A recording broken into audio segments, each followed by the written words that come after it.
Welcome to the first white space of 2016. For film aficionados, this is the year in which the Blade Runner model of replicant first appeared. Yeah, so self-aware robots, we're not seeing much of that, do we? It's one of the predictions for this year, we'll see. But another prediction which has come true, Max, we've had a security issue. Yes, something that people have been waiting for a long time to happen, and it's not positive news, I'm afraid, but sort of unidentified hackers have carried out the first successful attack on a power grid in Ukraine, and they actually allegedly took the power grid down, and nobody knows how exactly this happened. And this is very weird because apparently malware samples were sent out, but at the moment it's just theories, and basically they think it's this black energy sort of package of malware, and it used a disk wipe component to delete all the traces of what actually happened. But 6 hours, Ivano-Frankovsk, half of the large region of Ukraine without power, and obviously all the data centers there. Has any group claimed responsibility? Nope. Obviously, the Ukraine secret services have blamed the Russians, but there's nothing in the code that indicates that these actually were Russians. The code was used against, again, according to ESET, the code was used in Ukraine previously, but Kaspersky says the same code was used in Russia against Russian targets. So, this is attacking industrial controls. Yeah. Is it similar to Stuxnet, or is it just a kind of... It's similar in the way that it does target industrial systems, but again, nobody knows.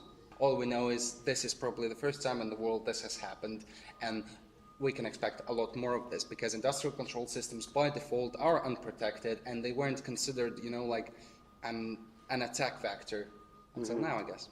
Yeah. Okay. Another prediction that's come true. Yes. Well, we still are not 100% sure it's come true. Verizon is putting its data centers up for auction. Verizon still hasn't said it is, but it's being reported in various news outlets, and it was expected earlier in the year. They've got 48 data centers, and they're worth something like $2.5 billion, which is somewhat more than they paid for Terramark, which is the majority of them. So, when was the Terramark deal made? 2011. So this is kind of typical of the way in which data centers are changing hands at the moment. A telecoms company has decided that there's a great big synergy between co-location and running phone lines and running networks. And so therefore it wants to own co-location data centers. Then along comes the cloud, and co-location becomes a less attractive business for dealing with long-term customers and so forth. So they decided that no longer is it synergy, it's time to focus on their core business and get rid of the data centers. So Verizon is doing this, apparently according to reports. Verizon still hasn't confirmed it to us at any rate.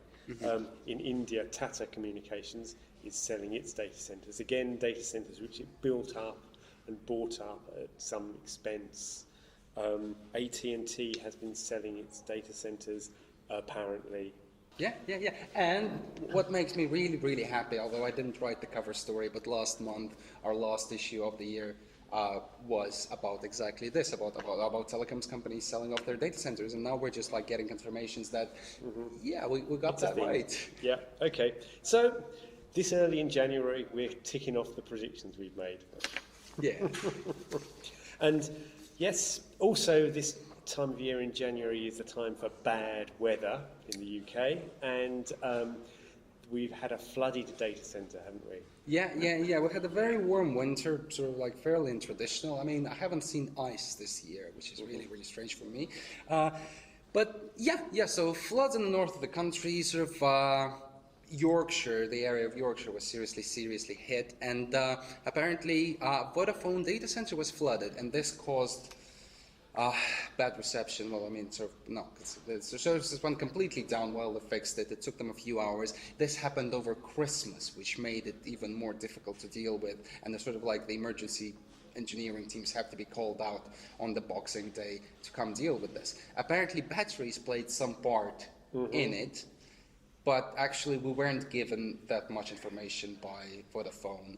Yeah, I mean, they've had data centers flooded before.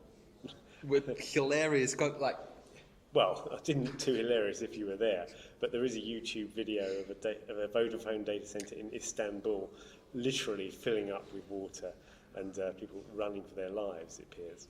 Still on the health and safety subject, data centers can flood. They can also get seized up with crud. There's a report out showing that indications that a lot of people are neglecting regular cleaning of their data centers, which can cause power outages and other problems.